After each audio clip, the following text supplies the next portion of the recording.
Praise Lord, welcome to Shine International Community. இயேசு கிறிஸ்துவின் நாமத்திலே உங்க யாவரையும் நான் வாழ்த்துகிறேன், வரவேற்கிறேன், ஸ்தோத்திரங்களை சொல்லிக் கொள்கிறேன். நம்ம ஸ்ட்ரைட்டா இந்த நாளுடைய கர்த்தருடைய வார்த்தைக்கு போகலாம் வித்வுட் வேஸ்டிங் எனி டைம். இந்த மாதத்துடைய வேர்ட் ஆஃப் த மந்த்தை நம்ம பார்த்துட்டு அதுக்கப்புறம் குவிக் ரீகேப் லாஸ்ட் வீக்ஸ் அந்த ஷார்ட்டா பார்த்துட்டு அதுக்கப்புறம் நம்ம போயிடலாம். இந்த மாதத்துடைய வேர்ட் ஆஃப் த மந்த், இந்த மாதத்துடைய வார்த்தை எதுல தியானிக்கிறோம் அப்படின்னா, அப்கிரேட் பேக் டு டொமினியன். எப்படி பொல்லாங்கை நாம் மேற்கொள்வதில்லை, டாமினேட் பண்றது, ஆதிக்கம் செலுத்துவது, எப்படி நம்ம அந்த அத்தாரிட்டியை நம்ம கையில வச்சுக்கிறது, எப்படி அந்த டாமினேஷனை நம்ம கையில வச்சுக்கிறது. ஆதாமுக்கு கொடுக்கப்பட்ட டாமினேஷன் அவர் இழந்தாரு. அதுக்கப்புறம் நிறைய பேர் இழந்தாங்க. இயேசு எப்படி அதை வார்த்தையின் மூலியமா, வார்த்தையின் வல்லமையின் மூலியமா எப்படி அந்த அப்கிரேடை நம்ம திரும்பி அந்த டாமினேஷனை நம்ம திரும்பி எடுத்துக்கலாம் அப்படின்னு நம்ம ஃபர்ஸ்ட் வீக் பார்த்தோம். ரெண்டாவது வாரம், போன வாரம் ரொம்ப ரொம்ப ரொம்ப குரூஷியலான ஒரு செக்மெண்ட். ஏன்னா நிறைய பேர் லைவ் அட்டன் பண்ண முடியல பிகாஸ் ஆஃப் ரெயின். எனக்குமே தெரியும். நானுமே ஃபர்ஸ்ட் இனிஷியலா என்ன பிளான் பண்ணோம்னா ரெக்கார்ட் பண்ணி அப்லோட் பண்ணிடலான்னு. பட் லைவ் தான் நம்ம ப்ரிஃபர் பண்ணுவோன்றதுனால லைவே போச்சு. கர்த்தர் ரொம்ப வல்லமையா இடைப்பட்டாரு. எனக்கு நிறைய இந்த செஷனுக்கு பயங்கரமான ஃபீட்பேக் வந்துச்சு. ஏன்னா அவங்க எல்லாருக்குமே தெரியும், நான் இந்த கான்செப்டை ரொம்ப அதிகமா எதிர்த்தாள்ன்றதை விட இதோடைய முழுமையான அர்த்தமும் ஆழமும் தெரியாத ஒரு அதோடைய அர்த்தம் தெரியாமலும் இந்த டாபிக்கை பத்தின தெளிவு இல்லாததுனால அது இல்ல அப்படின்ற மாதிரி நான் நினைச்சிட்டு இருந்தேன். அந்நிய பாஷெல்லாம் ஒண்ணுமே இல்லை அப்படின்ற மாதிரி நான் நினைச்சிட்டு இருந்தேன். அதனால எனக்கு நல்ல வரவேற்பு ஒரு சில பேர்கிட்ட வந்துச்சு. ரொம்ப நீங்க இந்த அளவுக்கு இந்த டாபிக்ல பேசுறது ரொம்ப நல்லா இருந்துச்சுன்ற மாதிரி மக்கள் சொல்லியிருந்தாங்க. ரொம்ப சந்தோஷம். ஏன் அப்படின்னா, நான் ஒரு காலத்துல எப்படி இருந்தேன்னா, அம்மாவுடைய வயிற்றுக்குள்ள இருந்துன்னு உலகம் இருட்டு, நீங்க சொல்ற மாதிரி வெளிச்சம்லாம் இல்லை, சூரியன்லாம் இல்லை, சந்திரன்லாம் இல்லைன்னு சொல்லிட்டு இருந்தேன். ஏன்? ஏன்னா என்னை பொறுத்த வரைக்கும் உலகம்னா என்ன இருக்கும்? அம்மாவோட வயித்துல என்ன இருக்கும்? இருட்டா இருக்கும், தண்ணி இருக்கும். இதுதான் உலகம்னு நினைச்சேன்னு நான் என்ன சொல்லிருந்தேன், அந்நிய பாஷெல்லாம் இல்லை, உலகம் இருட்டு மட்டும்தான், இதெல்லாம் நீங்க சொல்றதுலாம் சும்மா அப்படின்ற மாதிரி. கொஞ்சம் அம்மா கருவுல இருந்து வெளியே உலகத்தை கொஞ்சம் போக வளர வளரதான் தெரிஞ்சு, ஓஹோ அப்போ இவங்கெல்லாம் நம்ம வயிற்றுல இருக்கும்போது சொன்னது உண்மைதான் போல, அப்ப அந்நிய பாஷெல்லாம் உண்மைதான் போல அனுபவிச்சாதான் தெரியும். ஸோ இது ரொம்ப டிபேட்டபிளான ஒரு ஒரு டாபிக் ஆக்சுவலா. அஃப்கோர்ஸ் பட் கர்த்தருடைய வார்த்தை தான் பிராஷை பேக்கப் பண்றாங்க. பொல்லாத உலகை ஜெயிக்கிற இந்த அந்நிய பாஷைகளின் முக்கியத்துவம் எவ்வளவு இம்பார்ட்டன்ட்ன்றதை நம்ம லாஸ்ட் வீக் பார்த்தோம். இன்கேஸ் நீங்க அதை கேட்கல அப்படின்னா நீங்க போய் அந்த மெசேஜை கேட்டு ஆசீர்வாதங்களை பெற்றுக்கொள்ளுமாறு நான் தயவாய் நான் கேட்டுக்கொள்கிறேன். ரொம்ப ரொம்ப முக்கியமான விஷயம். ஓகே. ஸோ அந்த வரிசையில எப்படி நம்மளுடைய டாமினேஷனை திருப்பி நம்ம எடுத்துக்கொள்றது, ஆதாம் இழந்த அந்த டாமினேஷனை நம்ம எப்படி எடுத்துக்கொள்றதுன்ற இன்னைக்கு பார்ட் 3 நம்ம பார்க்க போகிறோம். இந்த உலகத்தை மேற்கொள்வதற்கு வேர்ட் ஆஃப் காட் ரொம்ப முக்கியம். நிறைய காரியங்கள் இருக்கு. இன்னைக்கு நம்ம ரொம்ப கம்மி 4 or 5 வீக்ஸ் தான் ஒரு மாசத்துக்கு இருக்குன்றதுனால அந்த 5 வாரத்துல எவ்வளோக்கு எவ்வளோ நம்ம கவர் பண்ண முடியுமோ அவ்வளவுதான் பண்ணுவோம். ஸோ இது மட்டும் தானா? இல்ல, இன்னும் நிறைய. எனக்கு 15 வாரம் 20 வாரம் கொடுத்தீங்கன்னா ஃபுல்லா பேஸ்டே போகலாம். ஸோ அந்த டாமினேஷன்ல அவ்வளோ இருக்கு. ஃபர்ஸ்ட் நம்ம வேர்ட் ஆஃப் காட் பார்த்தோம், அந்நிய பாஷையின் வரங்களை பத்தி பார்த்தோம். இந்த நாள்ல நம்ம பார்க்க போறது ரொம்ப ரொம்ப ரொம்ப சூப்பரான ஒரு விஷயம். எல்லாருக்குமே இது வேணும். இது இருந்தா பெரிய காரியங்களை செய்யலாம். படிக்கலாமா? லூக்கா 2:52. யாராவது நீங்க எடுத்து படிக்குமாறு கேட்டுக்கொள்கிறேன். ஏசப்பாக்கே இது இருந்திருக்கு பாருங்களேன். ஏசப்பாக்கே இது அவர் கடவுள் ஆச்சே, அவர் இது இல்லாம என்ன பிழைக்க முடியாதா? அவர்னா அவருக்கே இது இருந்திருக்கு. லூக்கா 2:52 படிக்குமா? இயேசுவானவர் ஞானத்திலும் வளர்த்தியிலும் தேவ கிருபையிலும் மனுஷர் தயவிலும் அதிகமாய் விருத்தி அடைந்தார். ஆமென். இதுல இந்த நாள்ல நம்ம பார்க்க போறது அந்த ஃபர்ஸ்ட் வார்த்தை தான். இயேசுவானவர் ஞானத்திலும். இந்த நாள்ல நம்ம பார்க்க போறது டாமினேஷன் த்ரூ காட்லி விஸ்டம். 2 காரியம் பார்க்க போறோம். அதுல ஃபர்ஸ்ட் காட்லி விஸ்டம். அதாவது இந்த பொல்லாத உலகை எப்படி மேற்கொள்வது என்றால் தெய்வீக ஞானத்தினால் மாத்திரம்தான் மேற்கொள்ள முடியும். இது உலக பிரகாரமான ஞானம் இல்ல. இந்த புக் நாலேஜ் பத்தி நான் பேசல, நாலேஜ் பத்தி பேசல, நான் விஸ்டம் பத்தி பேசுறேன். நான் அறிவை பத்தி பேசல, நான் ஞானத்தை பற்றி பேசிக் கொண்டிருக்கிறேன். நான் ஞானத்தை பற்றி பிரசன்ட் பண்ணி கொண்டிருக்கிறேன். ஞானனாலே அது கர்த்தரிடத்துல இருந்து வந்தாதான் அது ஞானம். இல்லைன்னா அதுக்கு பேர் நாலேஜ். ஓகேவா? சோ நிறைய பேருக்கு அறிவு இருக்கும், நல்லா பிரெயினியா இருப்பாங்க, சூப்பரா இருப்பாங்க, நல்லா டேலண்டடா இருப்பாங்க. ஆனா ஞானம் இருக்குமான்றது கேள்விக்குறிதான். வசனம் சொல்லுது லூக்கா 2:52 இயேசுவானவர் ஞானத்துல அதிகமா விருத்தி அடைந்தாராம். பாருங்களேன், அந்த 12 வயசுல இருந்து அந்த குழந்தை பெருசா ஏசப்பா வளர வளர வளர வளர்த்தியில தேவ கிருபையில மனுஷ தேவை எல்லாம் ஓகே. அவருக்கு என்ன தேவைப்படுதுன்னா ஞானத்துல அதிகமா அவர் விருத்தி அடைந்தாரு. அவருடைய ஞானம் எப்படி வெளிப்பட்டது, எங்க வெளிப்பட்டதுன்னு பார்க்கலாமா? மத்தேயு 22:15 வசனம். இவர் மேல டாமினேஷன் பிசாசு பல மனிதர்களை யூஸ் பண்ணி ஏசப்பா மேல அந்த டாமினேஷன் எடுத்துட்டு வர முயற்சி செய்தான். ஆனா அவர் எப்படி டாக்கிள் பண்றாரு பார்க்கலாமா? மத்தேயு 22:15 இருந்து நான் படிக்கிறேன். அப்பொழுது பரிசேயர் ஒரு கும்பல் எப்பவுமே சுத்தினே இருக்கும். நம்ம எல்லாருக்குமே தெரியும் இல்லையா? இந்த கும்பலுக்கு என்ன வேலை? எப்போ யார கீழ தள்ளலாம்? யார எப்படி குறை சொல்லி என்னென்ன இது பண்ணலாம்? என்னென்ன கமெண்ட் பண்ணலாம்? இந்த காலத்துல YouTubeல, சோசியல் மீடியா நெகட்டிவ் கமெண்ட் பண்றாங்கல்ல ஊழியக்காரங்க மேல. அந்த மாரி இந்த இப்போ ஒரு கும்பல் சுத்தினுக்குது. யாரு? ஏசப்பாக்கு பின்னாடியும். எப்படி இவர வந்து ட்ராப் பண்ணலாம்? பாருங்க. ஏன்னா பொல்லாத உலகம். நான் ஸ்டார்டிங்லயே சொல்லிட்டேன். ஈவலா தான் வேர்ல்டு இருக்கு. அந்த ஈவல் எப்படி மேற்கொள்ள அந்த டாமினேஷன் எப்படி எத்தனை வரதுன்னு தான் நம்ம இந்த மந்த் ஃபுல்லா பார்த்துட்டு வரோம். இது நமக்கு மட்டும் இல்ல, ஏசப்பாக்கும் வந்திருக்கு. மத்தேயு 22:15 அப்பொழுது பரிசேயர் போய் அண்டர்லைன் பேச்சிலே அவரை அகப்படுத்தும்படி யோசனை பண்ணி, பேச்சிலே அவரை அகப்படுத்தணும். அவர் வந்து எப்படின்னா அவருடைய வார்த்தையில மாட்டி விடணும்னு சொல்லிட்டு யோசனை பண்ணாங்களா. தங்கள் சீஷரையும் ஏரோதியரும் அவரிடத்தில் அனுப்பினார்கள். அவர்கள் வந்து, போதகரே, நீர் சத்தியம் உள்ளவர் என்றும். எப்படி பாத்தீங்களா? புகழ ஆரம்பிக்கும் போது தெரியும், ஆஹா ஆப்பு ரெடி ஆகுதுறான்னு அர்த்தம். ஸோ உங்களுக்கு யாரா அந்த மாதிரி ரொம்ப மூஞ்சுக்கு முன்னாடியே புகழ்ந்தாங்கன்னா கொஞ்சம் பின்னாடி என்ன வருதுன்னு கொஞ்சம் ரெடியா காத்துன்னு இருக்க. ஞானம் வேணும். ஓகே. நீர் சத்தியம் உள்ளவர் என்றும் தேவனுடைய மார்க்கத்தை சத்தியமாய் போதிக்கிறவர் என்றும், நீர் எத்தனை நீர் பாருங்க, நீர் தாட்சணியம் இல்லாதவராகையால் எவனை குறித்தும் உமக்கு கவலை இல்லை என்றும் அறிந்திருக்கிறோம். இதெல்லாம் ஏசப்பாவே தன்னை பத்தி சொல்லிக்கிறது இல்லை. இவங்க வந்து உசி பேத்தி வராங்க. நீர் எவ்வளவு சத்தியம் உள்ளவரே, நீ தேவனுடைய வார்த்தை சத்தியமா போதிக்கிறவராச்சு, முகதாட்சணியம் இல்லாதவராச்சு, அவனை குறிச்சு உங்களுக்கு கவலை இல்லையே அப்படின்னு எங்களுக்கு தெரியும். அதனால் உமக்கு எப்படி தோன்றுகிறது? ராயனுக்கு வரி கொடுக்கிறது நியாயமோ அல்லவோ அதை எங்களுக்கு சொல்லும் என்றால். இப்ப என்னன்னா விஷயம், இது நியாயம், ராயனுக்கு வரி கொடுப்பது நியாயம் அப்படின்னு சொன்னா யூதர்கள் இவர் எதிர்க்க ஆரம்பிச்சிருவாங்க. ஏன்னா அந்த ரோமர் கவர்மெண்ட்ஸ் வந்து அந்த டைம்ல வந்து ரொம்ப ஹெவியான டாக்ஸஸ் மக்கள் மேல வச்சதுனால இவங்களாம் ரொம்ப ஒரு அவர்ஷன், ரொம்ப ஒரு எதிர்ப்பு தெரிவிச்சாங்க. பிடிக்காது அவங்களுக்கு. இன்னொரு பக்கம் யோசிச்சு பார்க்கும்போது நியாயம் இல்லைன்னு சொல்லிட்டாங்கன்னு வைங்களேன். Matthew was tax collector. மத்தேயு வந்து வரி வசூலிக்கிறவரா அந்த இப்ப இவர் கூட இருக்கிறாரு. அவரை பொறுத்த வரைக்கும் இது வேலையை தான் செஞ்சன்ற மாதிரி அதுல ஒரு நியாயம் இருக்கு. இப்ப இந்த பக்கம் தாவனா யூதர்கள் இருப்பாங்க, இந்த பக்கம் தாவனா மத்தேயு கிட்டே இவர் வந்து ஐயோ என்ன நம்ம செஞ்ச வேலையை அப்படி சொல்றாருன்ற மாதிரி இருக்கும். சோ யோசிச்சு பார்த்தா ஆண்டவர் இப்ப தப்பிச்சுக்கணும்னா ஒரே ஒரு வழிதான் இருக்கு. அவருக்கு தெய்வீக ஞானம் உண்டானா மட்டும்தான் இந்த மாதிரி டிராப்ல இருந்து, இந்த மாதிரி புதக்கோழில இருந்து அவர் தப்பிச்சுக்க முடியும். அப்ப எப்படி தப்பிக்கிறாரு பார்க்கலாமா? இங்க அண்டர்லைன் பண்ண வேண்டிய வார்த்தை அடுத்த வசனம் ஸ்டார்டிங் ஒரு 4 வார்த்தை தான். இயேசு அவர்கள் துர்குணத்தை அறிந்து. அதனால நிறைய பேர் இந்த வார்த்தை கேட்டுக்கொண்டு இருக்கு. நிறைய பேர் சொல்லுவாங்க, நான் ரொம்ப இன்னசென்ட் பிரதர், பாஸ்டர், நான் வந்து ரொம்ப ரொம்ப அப்படியே குழந்தை, நான் வந்து கள்ளங்கபடற்ற ஒரு ஆளு, என்னெல்லாம் எல்லாருமே ஈஸியா ஏமாத்திடலாம் அப்படின்னு சொன்னீங்கன்னா நீங்க குழந்தைதான், ஆனா ஆவிக்குரிய ரீதியில வளரலன்னு அர்த்தம். ஏன் அதை சொல்றேன் அப்படின்னா, இயேசுவானவர் ஆவிக்குரிய ரீதியில வளரலன்றதை விட தெய்வீக ஞானத்துல வளரலன்னு அர்த்தம். ஏன்னா தெய்வீக ஞானத்தை கொண்டவர்கள் இந்த மாதிரியான நெகட்டிவான அந்த சூழ்ச்சிகள்ல இருந்து தன்னை தான் காப்பாத்திக்கக்கூடிய தெய்வீக ஞானத்தை ஆண்டவர் தருவாரு. இதுல பாருங்க, இவங்க ஏசப்பா வந்து இவங்க வந்து ட்ராப் பண்றாங்க, ஏதோ ஒரு விஷயத்துல மாட்டி விடுறதுக்கு ட்ரை பண்றாங்கன்னு அறிந்து, இயேசு அவர்கள் துர்குணத்தை அறிந்து அவங்களுடைய தாட்ஸ் மனசுல என்ன நினைக்கிறாங்கன்றதை எப்படி அவருக்கு தெரியும்? அப்கோர்ஸ் அவர் வந்து 100% காட்பா, 100% மேன் ஆச்சே, 100% அவர் கடவுள்பா, நான் தெரியும் பண்றேன் அப்படின்னு சொல்லிட்டு எஸ்கேப் பண்ண முடியாது. அதே அதிகாரம் நமக்கு கொடுக்கப்பட்டிருக்கு. யோசிச்சு பார்க்கும்போது இயேசு அவர்கள் துர்குணத்தை அறிந்து, மாயக்காரரே, ஸ்ட்ரைட்டா பட்ட வைக்கிறாரு, மாயக்காரரே நீங்கள் என்னை ஏன் சோதிக்கிறீர்கள்? அதுக்கப்புறம் இவர் வந்து அப்படியே நாசுக்கா பதில் சொல்றது அதெல்லாம் கிடையாது. ஸ்ட்ரைட்டா அடி திட்டுறாரு பாருங்க, மாயக்காரர், என்ன பொல்லாத்தா இருந்தே நீ ஏன் என்ன சோதிக்கிற?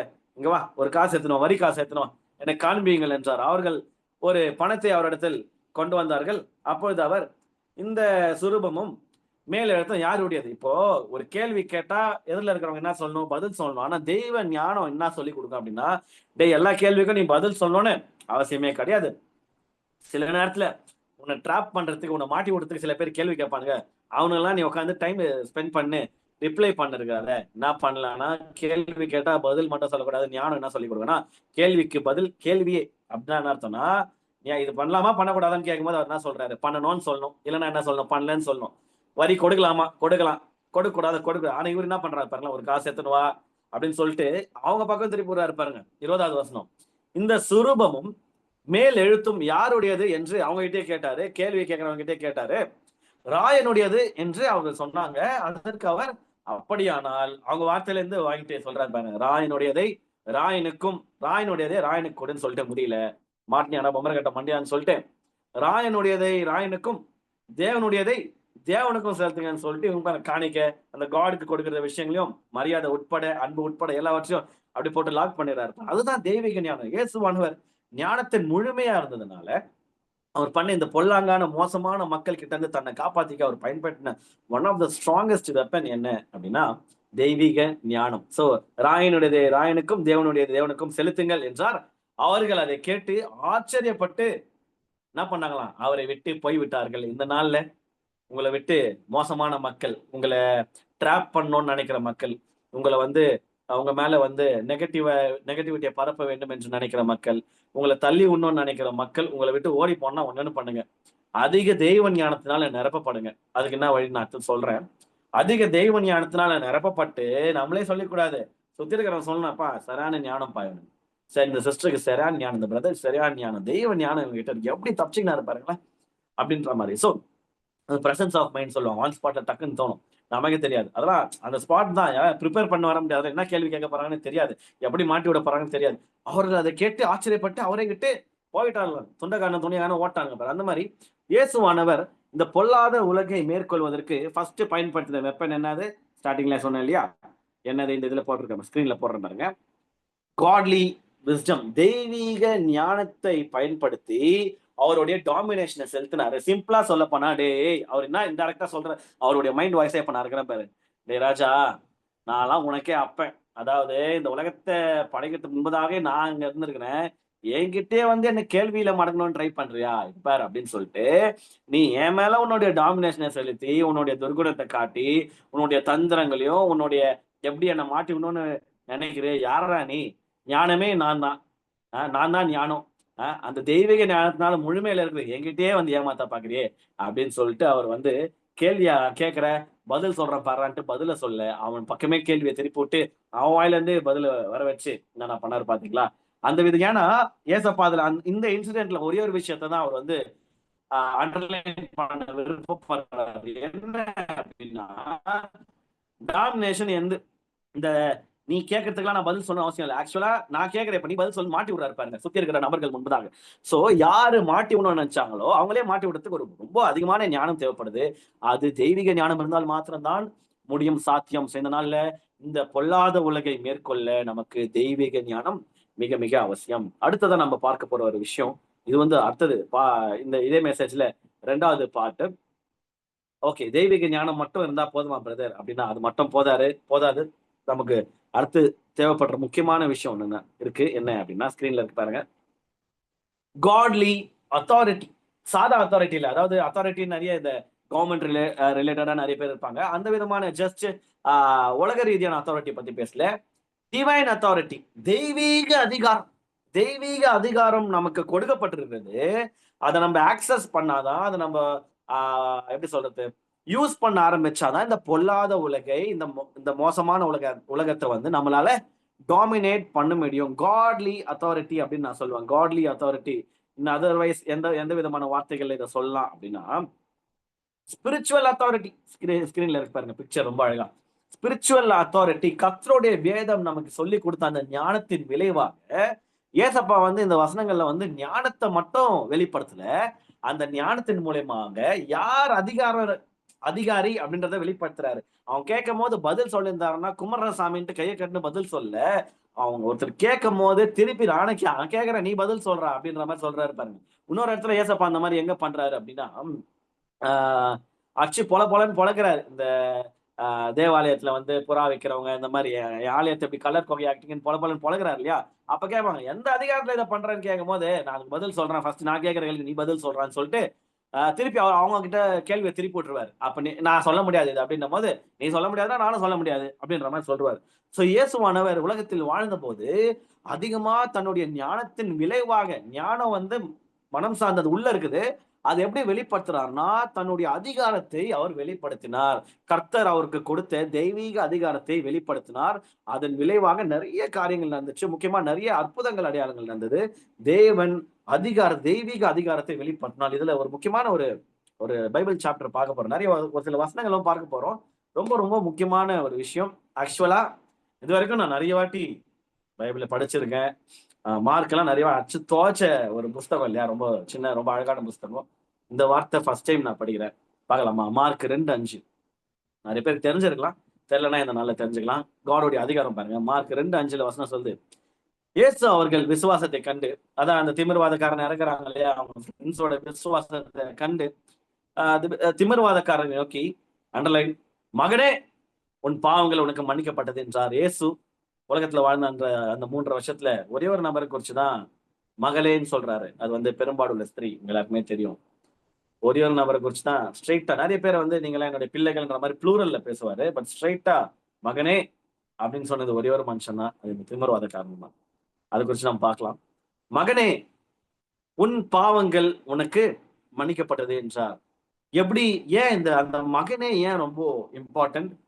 உன் பாவங்கள் உனக்கு மன்னிக்கப்பட்டது அப்படின்றது ஏன் ரொம்ப இம்பார்ட்டன்ட் அப்படின்னு நம்ம எதை குறிச்சு பார்த்துட்டு இருக்கோம்னா, godly authority, divine authority, spiritual authority இயேசுவானவருக்கு அந்த விதமான ரொம்ப ஸ்ட்ராங்கான அத்தாரிட்டி, அதிகாரம் பரலோகத்திலிருந்து கொடுக்கப்பட்டதன் விளைவாக ஃபர்ஸ்ட் விஷயம், அவர் வந்து ஒரு திமிர்வாதக்காரனை பாக்குறாரு.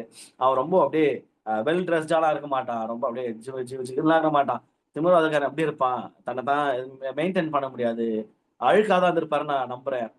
மைட் பி ஜீசஸை பார்க்கலாம், அவங்க ஃப்ரெண்ட்ஸ்லாம் கொஞ்சம் பட்டி பார்த்து டிங்கரிங் பண்ணி கூட்டின்னு வந்திருக்கலாம். பட் ஜென்ரலா அவரை வெல்லா டேக் கேர் பண்ணிக்க முடியாது. நம்பர் 1. 2வது, நாத்து அடிச்சிருக்க வாய்ப்பு இருக்குது. எப்படி பார்த்தாலும் கடவுள் பக்கத்துல நிக்கிற அளவுக்கு ஒரு தகுதி வாய்ந்த ஒரு ராஜா வராரு அப்படின்னா சும்மா சென்டிமெண்ட்லாம் மனக்கோலம் அப்படிலாம் எதுவுமே, அதுக்கு அப்படியே ஆப்போசிட் வச்சுக்கல, ஏழையா இருந்திருக்க நிறைய வாய்ப்பு இருக்கு. Whatever it is, but God அவரை பாக்குற விதம் என்ன தெரியுமா, மகனே அப்படின்ற மாதிரி. சேர்ந்தனால இதை கேட்டுக்கொண்டு இருக்க தேவ பிள்ளைகளே, நீங்க உங்களை பாக்குறத விட கர்த்தர் உங்களை எப்படி பாக்குறாரு ரொம்ப முக்கியம். அந்த திமிர்வாதக்காரன் எப்படி பார்த்திருப்பான் அப்படின்னா, நான் ஒரு திமிர்வாதக்காரன், ஃபர்ஸ்ட் என்னால நடக்க முடியாது, நான் ஒரு ஊனமுற்றோர் அப்படின்னு நினைச்சிருக்கலாம். அவர் இந்த டீசெண்டா சொன்னா மாற்றுத்திறனாளி, என்னால வந்து இந்த காரியெல்லாம் செய்ய முடியாது, நான் அவனை போல இல்லை, நான் இவனை போல இல்லை, என்ன தூக்கின்னு வந்தான் பாரு, அவனை போல இல்லை, அவனை போல ஸ்ட்ரென்த் இல்லை, எனக்கு வாயில நல்லா தான் இருக்கு, பட் என்னால நடக்க முடியாது, எனக்கு ஒரு இயலாமை இருக்கு, என்னால இது முடியாது அது முடியாது, தன்னை பத்தின நெகட்டிவான காரியங்கள், தன்னை பத்தி ரொம்ப மோசமான ஒரு தாட்ஸ், அவனுக்கு நிறைய நெகட்டிவிட்டி இருக்கும்.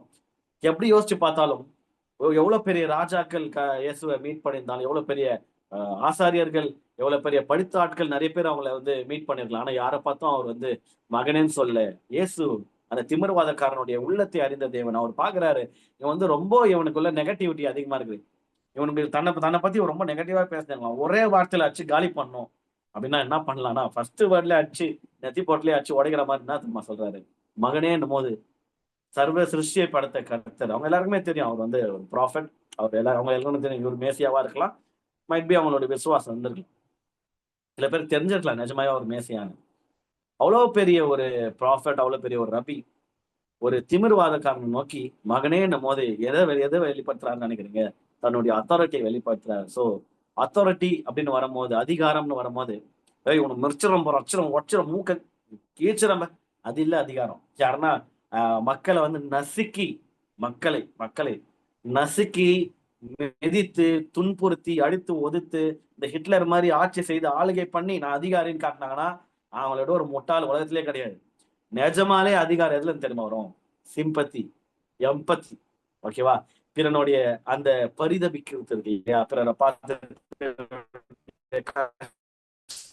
புரிஞ்சுக்கன்னு அவன் மேல அன்பான 4 வார்த்தை இருக்கு தெரியுமா, அதுதான் ஆக்சுவலா ரொம்ப சூப்பரா டாப் மோஸ்ட் அதிகாரம். நான் ஸ்டார்டிங்லேயே சொன்னேன், அதிகாரம் போது இந்த உலக ரீதியா எடுத்துக்காதீங்க, உலக ரீதியா அதிகாரம்ன்ற பேர்ல அடிச்சு சாவடிக்கிறாங்க. யாரு, லாக்அப் டெத்து, போலீஸ்காரன் பேர் அதிகாரத்தை போலீஸை பார்த்தா என்ன பண்ணும், போய் சார் வாங்க சார் எனக்கு காப்பாத்துங்க சார், போலீஸை பார்த்து ஓடுற அளவுக்கு நாடு இருந்து பாருங்க. அப்படின்னா அதிகாரம் வந்து சில தவறான நபர்கள் கிட்ட போய், எல்லா போலீஸும் இல்ல, சில தவறான நபர்கள் கிட்ட போறதுனால என்ன ஆகுதுன்னா, அதன் விளைவாக யாருக்கிட்ட நம்ம போயிட்டு சேஃபா ஃபீல் பண்ணுமோ அவங்களை விட்டு ஐயோ ஆள ஒரு சாமின்னு ஓடுற அளவுக்கு உலக ரீதியான அதிகாரங்கள் வந்து வெவ்வேறு இடங்கள்ல வெவ்வேறு வடிவங்கள்ல மாற்றி அமைக்கப்பட்டு கொண்டிருக்கிறது. ஆனால் தெய்வீக அதிகாரம் என்ன நம்மளுக்கு சொல்லித்தரோம் அப்படின்னா, ரொம்ப கஷ்டப்படுற ஆட்கள், ரொம்ப யாருமே அவரை பார்த்து நீ என் புள்ள மாதிரிப்பா அப்படின்னு சொல்லி இருக்க வாய்ப்பே கிடையாது.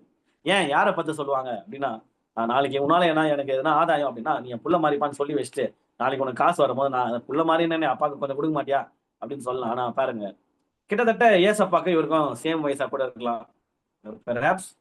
திமிர்வாதக்காரன் வந்து ஏசப்பாவுடைய, ஏசப்பா என்ன 31ல இருந்து 33 வரைக்கும் இருக்க ஏஜ் அந்த டைம்ல, அவரோட பெரியவரா இருக்கலாம். ஆனால் அவர் பார்த்த விதம் என்ன தெரியுமா, நான் கடவுள் நீ எனக்கு புள்ள மாதிரிப்பா அப்படின்னு சொல்லிட்டு தன்னுடைய அந்த ஸ்பிரிச்சுவல் பேரண்டிங் வந்து அவர் வெளிப்படுத்துறாரு. அவருடைய அதிகாரத்தை ஃபர்ஸ்ட் அவர் வெளிப்படுத்தின இடம், ஐ மீன் இந்த கான்டெக்ட்ல, இந்த வசனத்துல அந்த திமிர்வாதன் மேல வெளிப்படுத்தின விதம் வந்து அன்பின் விளைவினால அதிகாரத்தை, தன்னுடைய காட்லி அத்தாரிட்டி, கர்த்தர் எனக்கு வந்து எல்லாவற்றையும் கொடுத்திருக்கிறார், என்னுடைய பிதா, நான் கொடுக்குறேன் பாடுறான்ற அன்பின் முழுமையை ஒரே வார்த்தை டமால் நினைக்கிறாரு, மகனே அப்படின்ற மாதிரி அவனை கூப்பிடும் போதே நான் அந்த இடத்துல இருந்தாலும் அப்படியே கதி கலங்கி போயிட்டு இருப்பேங்க. உடஞ்சு சுக்குநூறா இருப்பேன். என்னது நல்ல விதமா சொல்றேன். அப்படியே என்னை பார்த்து யாருமே இப்படி சொன்னது இல்லையப்பா, நீங்களா உங்ககிட்ட அற்புத அடையாளம் தானே எதிர்பார்த்து வந்தேன், எனக்கு ஹீல் பண்ணுவீங்கன்னு தானே வந்தேன். ஆனா ஃபர்ஸ்ட் எத்தனை நீங்க சொன்னீங்களே மகனேன்ட்டு. நிறைய பேர் என்ன தெரியுமா நினைக்கிறாங்க, இந்த வசனத்தை உல்டாவா போட்டுருவாங்க.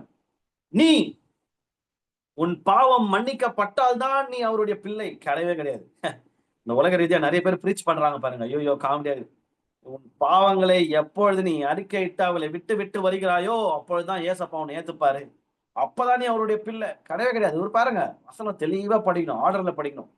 மகனே கமா உன் பாவங்கள் உனக்கு மன்னிக்கப்பட்டது. மகனேன்னு கூப்பிட்டதுக்கு அப்புறம் தான் அவர் பாவத்தையும் மன்னிக்கிறாரு. சோ சின் அண்ட் ரிடம்ஷனு, இந்த பாவ மன்னிப்புலாம் அப்புறம் தான். ஃபர்ஸ்ட் கர்த்தர் அவனை பார்த்த விதம் வந்து மகனாக அவங்களே பார்த்தாரு. சோ அதே போல உங்களையும் கர்த்தர் வந்து உங்களுடைய பாவத்தின் விளைவுல உங்களை பார்க்கல, பாவங்களை மன்னிக்க அவர் வல்லவர். அந்த அதிகாரமும் அவர்கிட்ட தான் இருக்குது. ஆனா ஃபர்ஸ்ட் அவர் உங்களை பார்க்கிற விதம் வந்து தன்னுடைய மகனாக, தன்னுடைய மகளாக தான். சோ யாருன்னா டவுட்ல கன்ஃபியூஷன்ல இருந்தீங்கன்னா அந்த கன்ஃபியூஷன் தூக்கி ஓட போறங்க.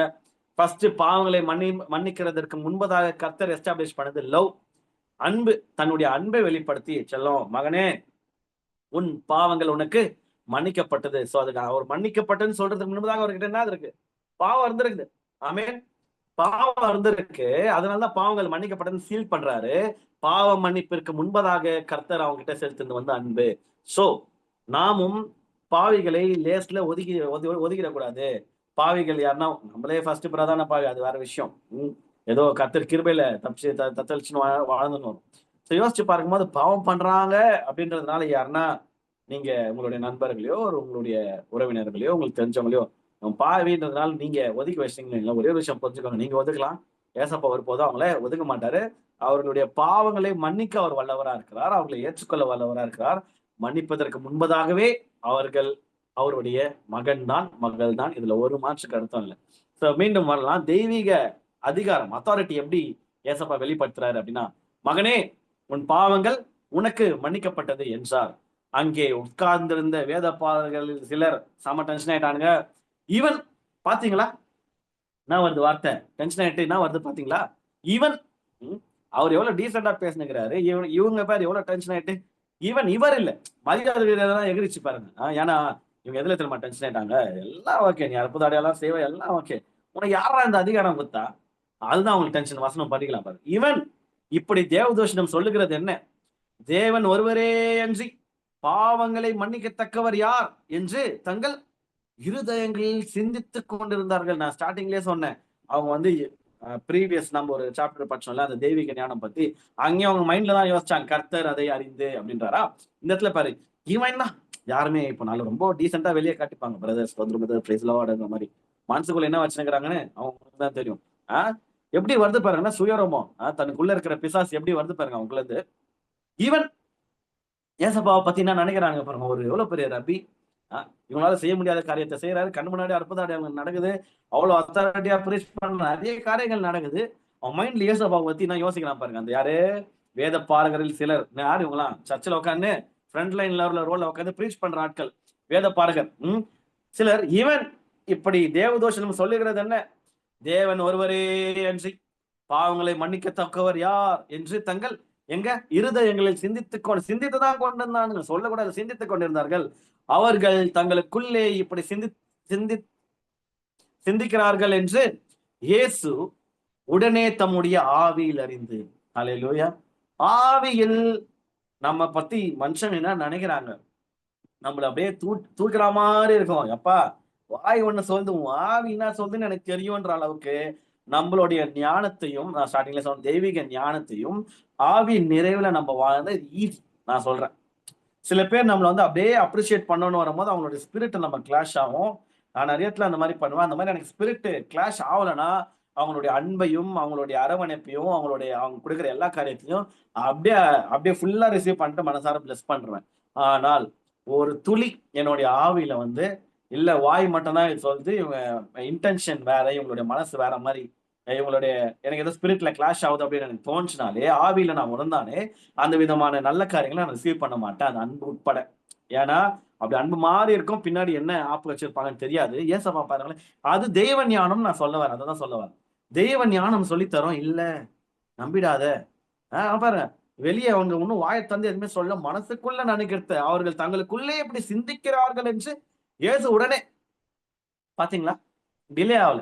இயேசு உடனே தம்முடைய எங்க உணர்ந்தாரா? ஆவியில் உணர்ந்தார். அதனாலதான் அந்நிய பாஷை ரொம்ப முக்கியம். ஏசப்பா அந்நிய பாஷை பேசினாரான்னு கேட்காதீங்க, பெந்தெகோஸ்தே நாளுக்கு அப்புறம் தான் என்டர் ஆகுது. அவ்வளவுதான் காடே. யோசிச்சு பார்க்கும்போது போன வீக்கோட இது கண்டினியூட்டி எங்க வருது பாருங்க. ஏன்னா அந்நிய பாஷை எதை ட்ரிகர் பண்ணி விடுமா, நம்மளுடைய அந்த ஸ்பிரிட்ஸ் ஃபயர். நம்ம வேர்சஸ் பேக்கப்போட லாஸ்ட் வீக் பார்த்தோம் இல்லையா, அந்த ஆவின் அனல் மூட்டி எழுப்பி விடுன்றார்ல. ஏன் அது எரிஞ்சு கொண்டே இருக்கணும்னா, இது போன்ற மோசமான நம்பர்களை இருந்து நம்மளை காப்பாத்துறதுக்கு அது ரொம்ப முக்கியம். இது வந்து வெரி பர்சனல்.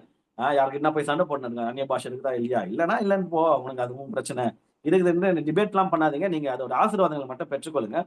இயேசு உடனே தம்முடைய ஆவியில இருந்து இதுக்கு அந்த ஸ்பிரிட்ஸ் ஃபயர் வந்து, ஏசப்பா வந்து ஃபுல்லா Holi spirit.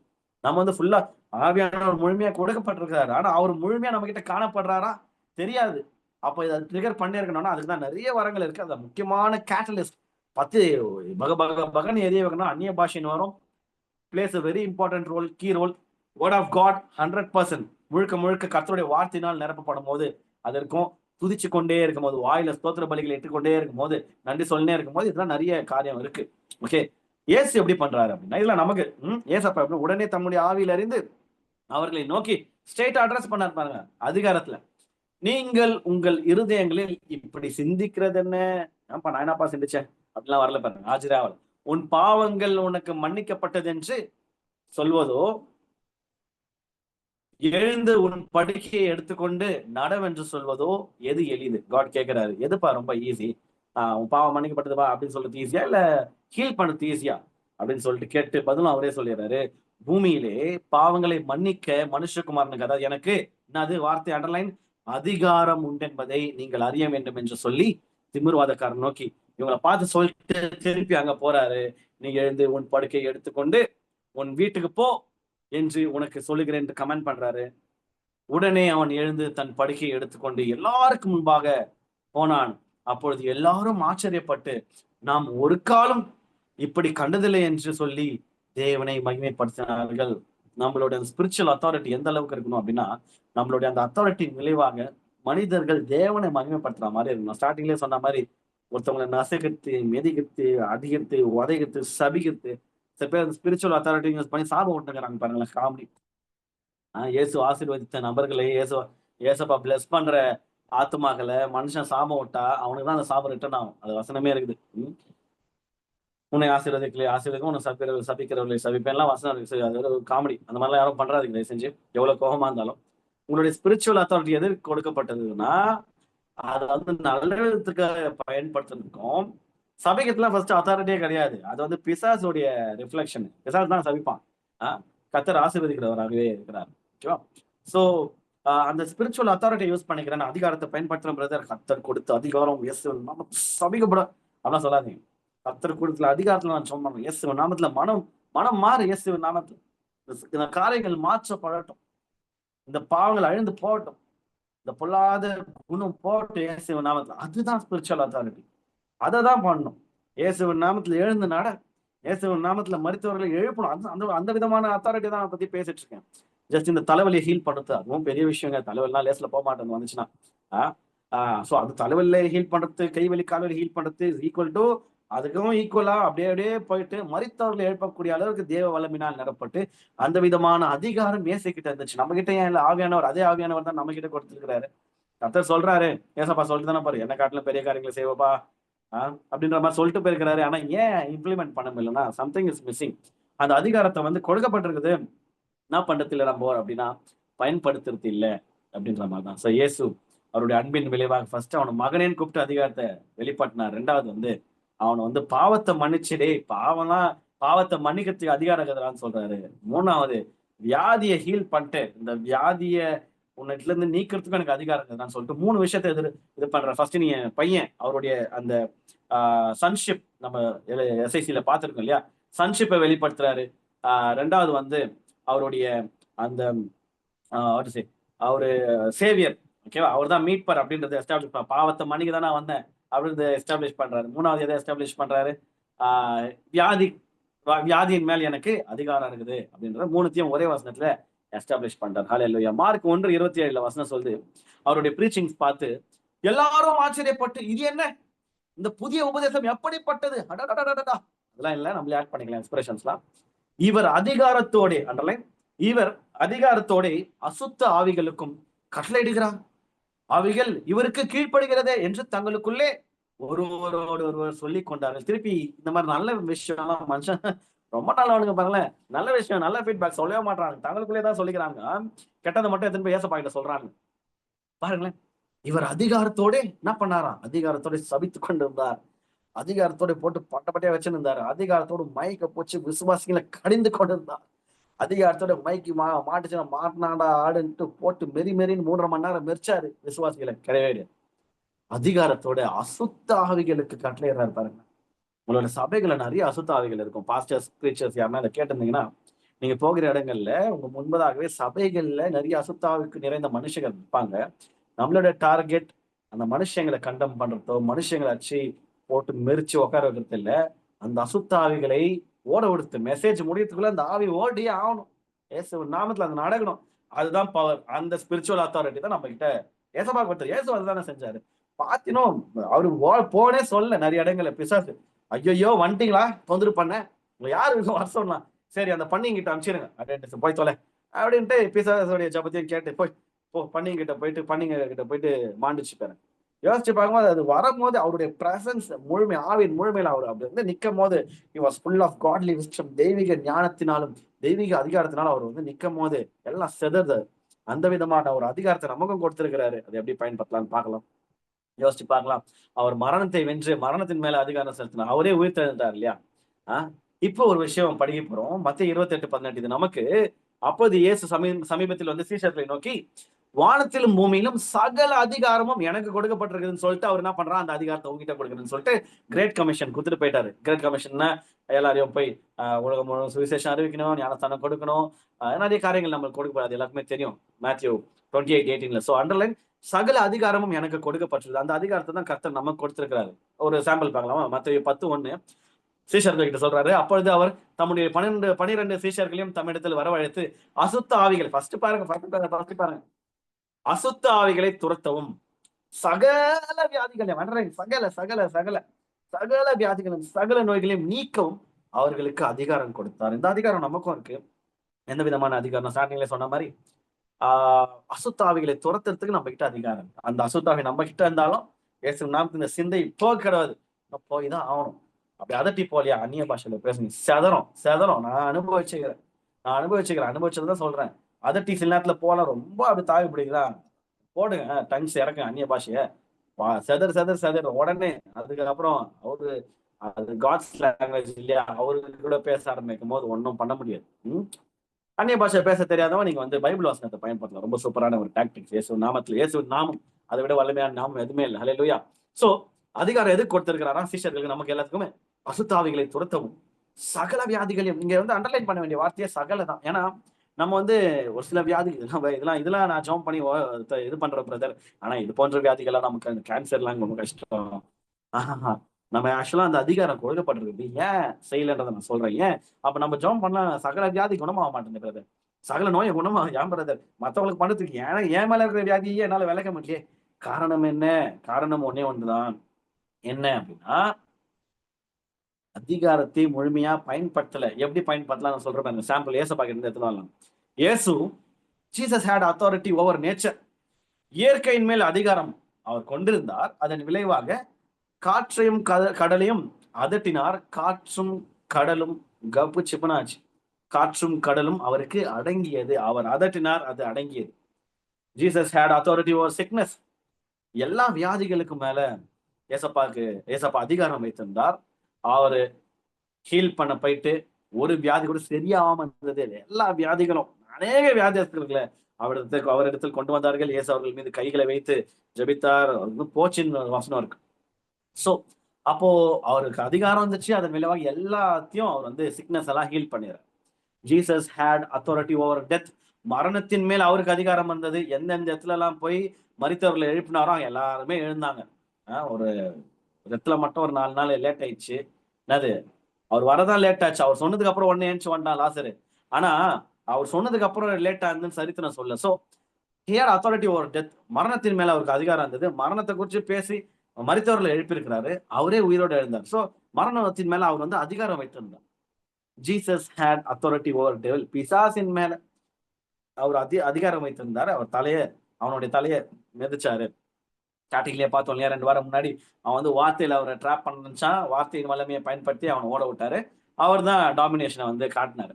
Jesus had authority over evil. பொல்லாங்கின் மேல் இயேசு அதிகாரம் வைத்திருந்தார். அதன் விளைவாக பாவம் அவரை மேற்கொள்ள முடியவில்லை. ஒரு சீன் கூட கிடையாது. ஒரு குட்டியோட சீன் 0.00001% கூட பாவம் அவரை கிட்ட நெருங்கி இருக்கலாம். பட் வந்து அவர் வந்து மேற்கொள்ள முடியவில்லை. காரணம், பாவத்தின் மேல பொல்லாங்கின் மேல அதிகாரம் யார் வைத்திருந்தார்?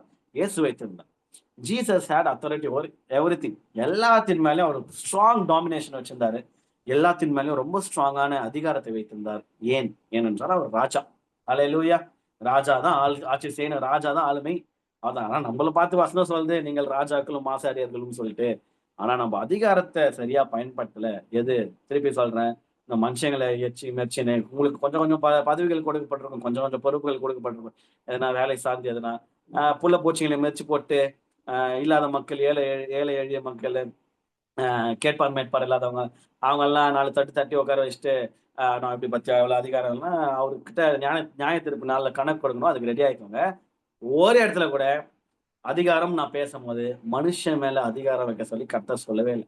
இந்த மாசம் ஸ்டார்டிங்ல இருந்து டாமினேஷன் சொல்லும் போதே பொல்லாங்கு, பிசாசு, ஹீலிங்கு, சிக்னஸ், வியாதி, பலவீனம், மரணம், இன்னைக்கு என்ன பார்த்தோம், மேல பார்த்தோமே, இயற்கை, சிக்னஸ், டெத்து, பிசாசு, பொல்லாங்க, இதுதான் பார்த்துட்டு இருக்குமே தவிர எந்த இடத்துல மனுஷனே காணுமே. இந்த இயேசுவின் அதிகாரம், தெய்வீக அதிகாரம் சொல்லிட்டு மனுஷங்க மேல நீங்க அதை செலுத்த ஆரம்பிச்சீங்கன்னா, ஏழைகளின் வேலன் அவர் மனுஷங்களுக்காக அவர் இறங்கிடுவாரு. அவருக்கு ஆப்போசிட் டீம்ல போயிடாதீங்க. தர்மடி வாங்கிட்டு வர வேண்டியதாருங்க. அல்லேலூயா. சோ அத்தாரிட்டின்னு சொல்லும் போது முழுக்க பிசாசு சார்ந்த காரியம், ஈவில் சார்ந்த காரியங்கள் தான் நம்மளுக்கு அதிகாரம் இருக்கே தவிர எந்த சக மனிதனுக்கு மேலேயும் எனக்கு அதிகாரம் கிடையாது. இது புரிஞ்சுக்கணும். ஏன்னா அவனும் அதிகாரி, அவனும் தேவனுடைய பிள்ளை இருந்தாலும் அவனும் அதிகாரி, நானும் ராஜா, அவனும் ராஜா. அல்லேலூயா. ஸோ அவங்க மேல இல்ல, பேச பாருங்க, எல்லாரும் மேலேயும் எல்லாத்துக்கு மேலேயும் அவர் அதிகாரம் இருந்துச்சு. ஆனா அவர் காட்டுறது எல்லாமே நெகட்டிவான காரியங்கள் மேலதான். எந்த ஒரு நல்லவர்கள் மேலேயும் அவர் தன்னுடைய அதிகாரத்தை காட்டல. அவர் நினைச்சிருந்தா காட்டியிருக்கலாம். அவர் அரைஞ்சவன் மேல, அவனை குத்துனவன் மேல, அவரை துப்புனவன் மேல கூட அவர் தன்னுடைய அதிகாரத்தை காட்டல. அவனையும் நேசித்தார், அவனுக்கும் பாவ மன்னிப்பு கொடுத்தார். He is the king. ஓகேவா? இப்போ ஒரு விஷயம் நம்ம புரிஞ்சுக்கலாம். By using godly wisdom and godly authority, we also can dominate this world as our Lord Jesus did.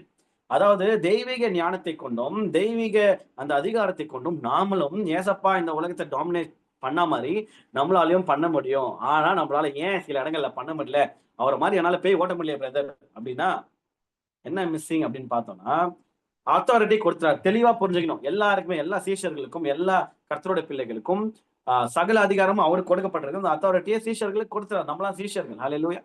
Authority கொடுத்துருக்கிறார், அதிகாரம் கொடுத்துறாரு. அப்புறம் ஏன் நம்மளால அவர் செஞ்ச மாதிரி கிரியைகள் செய்ய முடியல அப்படின்னா, அப்ப பரிசுத்த ஆவியானவர் இல்லையா இருக்கிறாரு, நமக்குள்ள கிரியை நடப்பிருக்கிறார். கொஞ்சம் பண்ண முடியுது, சின்ன சின்ன சம்பவம் எல்லாம் பண்ண முடியுது, பெரிய பெரிய மிராக்கிள்ஸ் எல்லாம் பண்ண முடியாது. காரணம் ஒன்னே ஒண்ணுதான், லேக் ஆஃப் ஃபெய்த், அற்ப விசுவாசம், விசுவாச குறைபாடு. ரெண்டாவது வந்து ஆவி பரிபூர்ணமா நிரம்பி இருக்கணும். அப்படி இப்படி இருந்தாதான் நம்மளை பார்த்து பிசாசு ஓடும், இல்லைன்னா கலாச்சி விட்டு போயிடும் நம்மளெல்லாம். நீ ஏன் யாரு வர அப்படி, பிசாசு நல்லா தெரியும் பாருங்க. பவுல் யார் தெரியுமா, ஏசு யார் தெரியுமான்னு சொல்லி, பவுலும் தெரியும், ஏசுவும் தெரியும். நீ யாரு காமெடி பண்ணுங்கன்னு ஒரு சீன் இருக்குது பைபிள்ல. பிசாசு வந்து அப்படி பயங்கரமா கலாச்சி விட்டு போயிடும். அதுக்கு தெரியும் யாருக்கிட்ட அதிகாரம் இருக்குது, யாரு ஏமாச்சின்னு இருக்கிறா எல்லாமே. அப்படி இல்லை. ஸோ அந்த அசுத்தாவிகளை ஓட்டுறது போடுறது அதெல்லாம் இல்லை. எப்படி அப்போ ஃபுல் ஆஃப் ஃபெய்த் இருக்கணும், ஃபுல் ஆஃப் ஸ்பிரிட்டா இருக்கணும். ஏசப்பா வந்து ஃபுல் ஆஃப் ஹோலி ஸ்பிரிட் இருக்காரு பாருங்க. ஆவியானவரின் முழுமையில அவர் இருந்ததுனால அவர் ஈஸியாக கிராக் பண்ண மாட்டேது. அவரை பார்த்தினோம் செதறது. அவர் நமக்கு போகும்போது நடக்குது. சீஷர்கள் அப்படியே நடந்து போகும்போது அவருடைய நிழல் பட்டுலாம், சீஷர்களுடைய நிழல் பட்டுலாம் சுகமானவங்களாம், பவுலுடைய கர்ச்சீஃப் பட்டுலாம் ஹீல் ஆனாங்களாம். அப்ப நமக்கு ஏன் அது நடக்கல அப்படின்னா, ஃபர்ஸ்ட் விசுவாச குறைபாடு. என்னால அற்புத அடையாளங்கள் செய்ய முடியும், நான் ஜெபித்தால் மாறும். ஃபர்ஸ்ட் என் உடம்புல அது நடக்கணும் ஃபர்ஸ்ட், அப்புறம் தான் மற்றவங்களுக்கு. இல்ல சில இடங்கள்ல மற்றவங்களுக்கு அது நடக்கும், நம்மளால அதை பண்ணிக்க முடியாது. வாட் எவர் என்னுடைய விசுவாசத்தின் விளைவாக கர்த்தர் கொடுத்த அதிகாரத்துல இயேசுவின் நாமத்துக்கு போட்டோம் சொன்னா போய் அவனும் விசுவாசிக்கணும். நான் இப்ப ரீசெண்ட் ஒரு ஃபியூ மந்த்ஸா நான் இதை பாக்குறேன். நிறைய இடங்களுக்கு ஜபத்துக்கு போறோம், ஹவுஸ் விசிட் போறோம், வேற வேற ஆட்கள் வந்து ஜோம் பண்ணிக்கிறாங்க, கட்டின்றாங்க வயிற்றுல மேல கை வச்சுட்டு நீ நாளைக்கு ஸ்கேனுக்கு போறேன்ல போ கட்டி இருக்காது ஏசு நான் கமெண்ட் பண்றேன். அதனால வந்து கட்டி இல்லைங்கன்ட்டு டேட்டா எடுத்துன்னு வராங்களே. கட்டி இருக்குதுன்னு டாக்டர் சொன்னாரு, ஸ்கேனு ஆப்ரேஷன் பண்ணோம், இல்ல நீ இது நான் இப்ப ஜோம் பண்ணுங்க நீ வேற டாக்டர் போய் பாரு கட்டி இருக்காது மாறி இருக்குதே. அப்ப எனக்கே நான் என்ன பாக்குறேன்னா நானா சாட்சி ஓகேவா. என் ஒய்ஃப் இதை கேட்பாங்க, என் சர்ச்சில் தான் நடந்துச்சு இந்த ஹீலிங்கு. இந்த மாதிரி நிறைய நடந்திருக்கு. ஒரு இப்போ ரீசெண்டா நான் ஒரு விஷயம் சொல்றேன். கட்டி இருக்கு, ஜோம் பண்றோம் இயேசுவின் அதிகாரத்துல, கட்டி அதனால போயிட்டு ரிப்போர்ட் பார்க்கும்போது இல்ல காணாம போயிடுச்சுன்னு வருது. அப்ப என்னாலேயே இது முடியும் அப்படின்னா, அப்போ என்னால இதை விட பெரிய காரியங்களும் செய்ய முடியும். அது நான் என்ன பண்ணும், முழுக்க முழுக்க ஆவியின் அபிஷேகத்துல நான் நிரம்பி எல்லா விதமான அசுத்த ஆவிகள் துர்குணத்தையும் என்னை விட்டு நீக்கி கர்த்தருக்குள்ள பரிபூரண நிரம்பி காணப்பட்டு ஆவியின் முழுமையிலையும் விசுவாசத்தின் முழுமையிலையும் நான் ஆப்ரேட் பண்ணும்போது இயேசுக்கு ஈக்குவலா மாத்திரம் இயேசுவை காட்டிலும் பெரிய காரியங்களை செய்வார்னா அவர் பிளஸ் பண்ணிருக்கிறார். அது நம்மளால முடியும். சீஷர்களுக்கு அது முடிந்தது. பெந்தெகோஸ்தே நாளுக்கு அப்புறம் அவன் வந்து உலகத்தை கலக்கிறவர்களாக மாத்தினாங்க. நம்ம கிட்ட காட் எதிர்பார்க்கிற ஒரு அத்தாரிட்டியும் அதுதான். நம்ம கிட்ட கர்த்தருடைய ஞானத்தின் முழுமையும் கர்த்தருடைய அதிகாரத்தின் முழுமையிலும் நம்ம கிட்ட கர்த்தர் எதிர்பார்க்கறது அதுதான். இஃப் அட் ஆல் இத்தனை நாட்கள் நீங்க மிஸ் பண்ணீங்கன்னா இனிமேல் தைரியமா போல்டா அந்த அத்தாரிட்டில இருந்து ஆக்சஸ் பண்ணுங்க. உங்களுடைய விசுவாசத்தின் விளைவாக, உங்களுடைய ஆவியின் விளைவாக, அந்த அத்தாரிட்டியின் விளைவாக பல அற்புதங்கள் அடையாளங்கள் உங்களுக்குள்ள கர்த்தர் செய்ய மாட்டாரு, உங்களை கொண்டு செய்வார். ஹல்லேலூயா. உங்களுக்குள்ளும் செய்வாரு, உங்களை கொண்டும் செய்ய அவர் வல்லவரா இருக்கிறார். ஆமென். ஓகே, ஸ்டார்டிங்ல சொன்ன மாதிரி ஒரே ஒரு விஷயம் கடைசியா டிஸ்க்ளைமர் போட்டு முடிச்சுக்கிறேன். எந்த ஒரு அத்தாரிட்டியும் கர்த்தர் இயேசு செய்யும் போது மனுஷங்க மேல செய்யல, ஈவில டாமினேட் பண்ணதான் செய்தாரு. ஸோ இந்த அத்தாரிட்டியை, தெய்வீக அத்தாரிட்டி நம்ம கொடுக்கப்படும் போது மனிதர்கள் மேல, நல்லவர்கள் மேல, இல்லாதவர்கள் மேல, மனுஷங்க மேல செலுத்தாதீங்க. அத்தாரிட்டி அசுத்த ஆவிகள் மேல சார். அசுத்த ஆவி கொண்ட மனுஷன் ஒருத்தன் வரும்போது அந்த மனுஷன் தலைமையில தட்டி உட்காருவார்கள் ஏசப்பா. அசுத்த ஆவியை தான் ஓட விடுறாரு. அதுக்கப்புறம் வந்து அவன் காலர்ல ரொம்ப தெளிவான ஆளா உட்காந்து காலர்ல உட்காந்து வார்த்தையை கேட்டான்னு வசனம் சொல்லு. அந்த ஆவியை தான் அதம் பண்றாரு, அந்த ஆவியை தான் கண்டம் பண்றாரு, ஆவியை தான் ஓட வர்றாரு. அந்த மாதிரி மனுஷன் கிட்ட உங்களுக்கு அதை காணப்படுதுன்னா போய் மனுஷன் கிட்ட மல்லு கட்டாதீங்க, ஆவியை ஓட விடுற வேலையை பாருங்க. ஆவி போனதுக்கு அப்புறம் எல்லா மனிதர்களும், அசுத்த ஆவி போனதுக்கு அப்புறம் எல்லா மனிதர்களும் நம்மளை விட ரொம்ப ரொம்ப நல்ல மனுஷங்க. ஹல்லேலூயா. கர்த்தருடைய ஞானத்தை கொண்டும் கர்த்தருடைய அந்த அதிகாரத்தை கொண்டும், தெய்வீக ஞானத்தை கொண்டும், தெய்வீக அதிகாரத்தை கொண்டும் இந்த உலகத்தை, இந்த பொல்லாத உலகத்தை நம்ம டாமினேட் பண்ணலாம். இயேசுக்கு ஈக்குவலா, இயேசுவை காட்டிலும் பெரிய காரியங்களை செய்யலாம். அவருடைய ஆசீர்வாதத்தின்படி ஆவியின் முழுமையில பெரிய காரியங்களை செய்யலாம். அதுல கர்த்தர் இந்த வார்த்தையை ஆசீர்வதிப்பாராங்க. Thank you so much. God bless you all.